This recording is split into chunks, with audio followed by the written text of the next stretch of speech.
तो नमस्कार साथियों, स्वागत है आप सभी का आपके अपने चैनल स्टडी पॉइंट 2+ में। आप सभी साथियों को बता दें कि आज यूपी बीएड की जो भी एग्ज़ाम हुआ है यूपी बीएड का, हम उसके प्रश्नों को लेकर आए हैं आपके साथ। आइए हम हल करते हैं बहुत ही तेज़ी के साथ। आप सभी देखिए और सभी प्रश्न बिल्कुल सही तरीके से। आइए प्रश्न नंबर 1, कुचिपुड़ी नृत्य कहाँ की है? कुचिपुड़ी नृत्य कहाँ की है? तो आप सभी साथियों को बता दें यह नृत्य जो है आंध्र प्रदेश की है। कहाँ की है? आंध्र प्रदेश की है।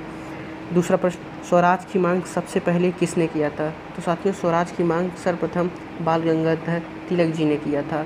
और साथ ही साथ यह भी पूछा था कि भूटान की राजधानी कौन है? तो भूटान की राजधानी थिम्पू है। विश्व संगीत दिवस कब मनाया जाता है? आपके प्रश्नों में ये भी आया था कि विश्व संगीत दिवस कब मनाया जाता है। तो आपका विश्व संगीत दिवस 21 जून को मनाया जाता है। आइए अगले प्रश्न की तरफ हम चलते हैं। पांचवा प्रश्न, इंडिया फ्रीडम के लेखक कौन है? तो इंडिया फ्रीडम के लेखक साथियों अबुल कलाम आज़ाद जी हैं। कौन है? अबुल कलाम आज़ाद। ये हमारे पहले शिक्षा मंत्री भी रहे हैं। अबुल कलाम आज़ाद इंडिया फ्रीडम के लेखक।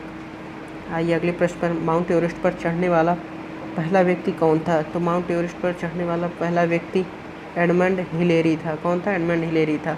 आइए आपके प्रश्नों में यह भी पूछा था कि टेलीफोन का आविष्कार किसने किया और कब किया?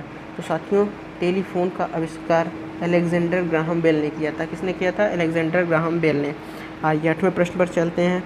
पहले औद्योगिक क्रांति किस देश में हुई? तो पहली औद्योगिक क्रांति किस देश में हुई साथियों? तो यह पहली औद्योगिक क्रांति ब्रिटेन में शुरुआत इसका हुआ था। आइए अगले प्रश्न की तरफ हम चलते हैं। बीसी राय पुरस्कार किस क्षेत्र में दिया जाता है?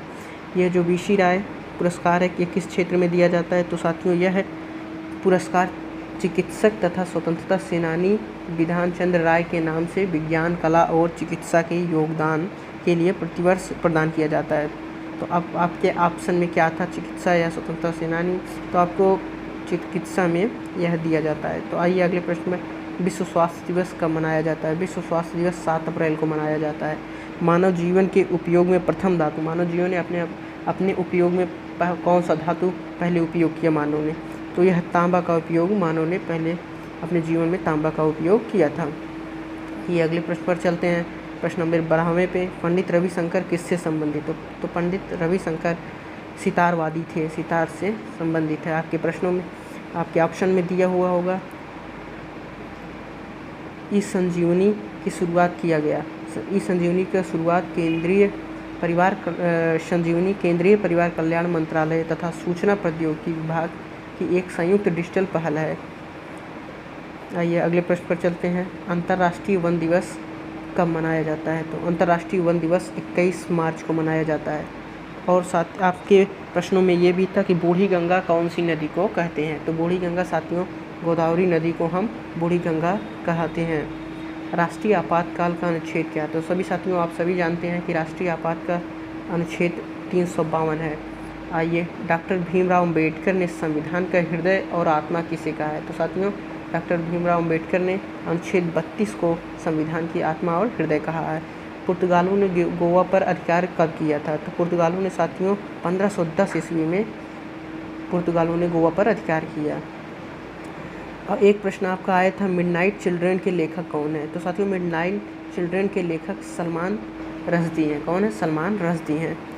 आइए अगले प्रश्न पर चलते हैं। प्रश्न नंबर 20 पर, Indian super league ISL football 2022 का विजेता कौन है? तो साथियों, इसका फुटबॉल 2022 का विजेता हैदराबाद FC है। कौन है? हैदराबाद FC। मिस यूनिवर्स आयोजन कहाँ हुआ था?